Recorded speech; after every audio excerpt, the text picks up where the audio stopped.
Hey guys, Wester here. If you're watching this video, you've got wireless problems, because if you didn't, you wouldn't be looking for a solution. Okay, now I've had a lot to do with wireless networks, and these little Soho routers that they give you from the ISPs, they're not cut out for it. You can't expect a $60 item to do everything. You just can't do it. They're not designed. They're designed as a base entry level thing. They'll work with one user maybe on the wireless, but as soon as you get 2 or 3 users actually starting to put demand on the wireless part of the network, falls over, the whole device crashes. Everything stops. So you've got to unplug it or reset it, put it all back together. So everybody knows where the reset button is on one of these things, because they use them all the time, you know.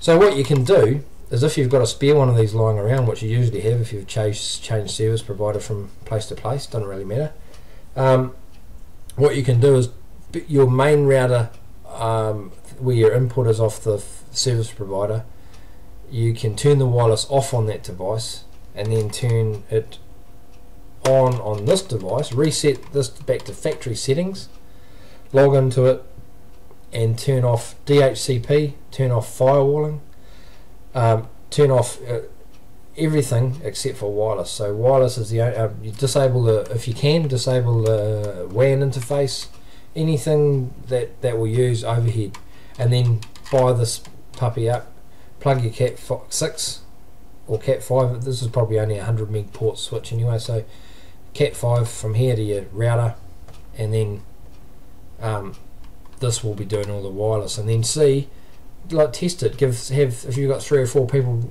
at home, all of you do a download of YouTube or something along those lines, and see what this throughput is. But I think you'll be surprised of how more reliable this will come. And if that proves it, then go another step. I've been working with these Unify Ubiquity devices pre-Unify day. They only came out. Unify's only been out for a short period of time, a couple of years or something. I was actually using the for my home network, an old Pico Station M2 I think it was, and that had such good range. I can go right out onto my street and still get 5 meg per second throughput, which is pretty reasonable really when wireless is concerned. But these are great. These little it's a Unify AP. This is 2.4 gigahertz one. You can get an AP long range. This one here has got a standard range of 122 meters. The long range has got 180 meters, I think, or it might be 160 meters. They've got 300 meg per second throughput, so if you want to get up over 100, you need to run Cat 6 through the system from here to your device, which means that you need to make sure you've got a router that has gigabit ports, because otherwise it's a waste of time trying to get 300 meg throughput through this if you've got a choke or a restriction in your network of capability, if your router can only handle 100 meg per second. So, but still, it's going to be a heck of a lot better than this. This here is a commercial grade. They even have a pro version. This one's got 2.4 gigahertz range, 300 meg per second throughput.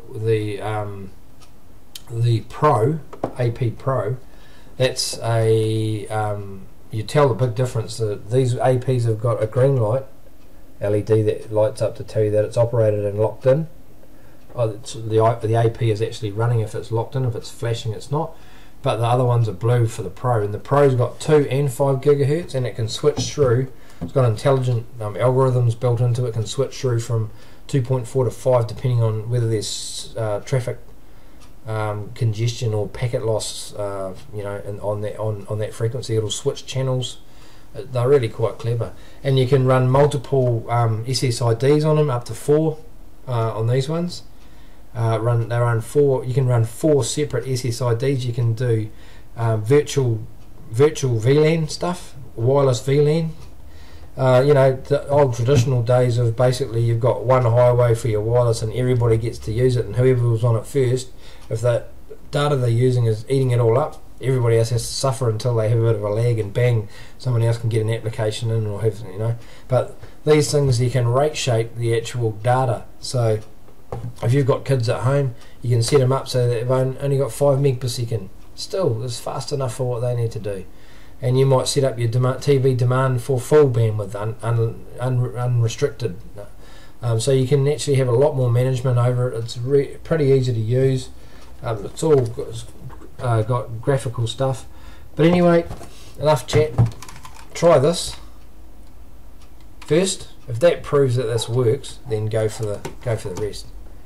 Okay, cheers. This is Westy over and out. Have a good day. If you don't know how to do what I was discussing here with this device, just watch down here for a link, or have a look in the introduction notes where I've actually told you what this video was about, and there'll be a link in there to a how-to of how to configure this, and I'll do that for you shortly.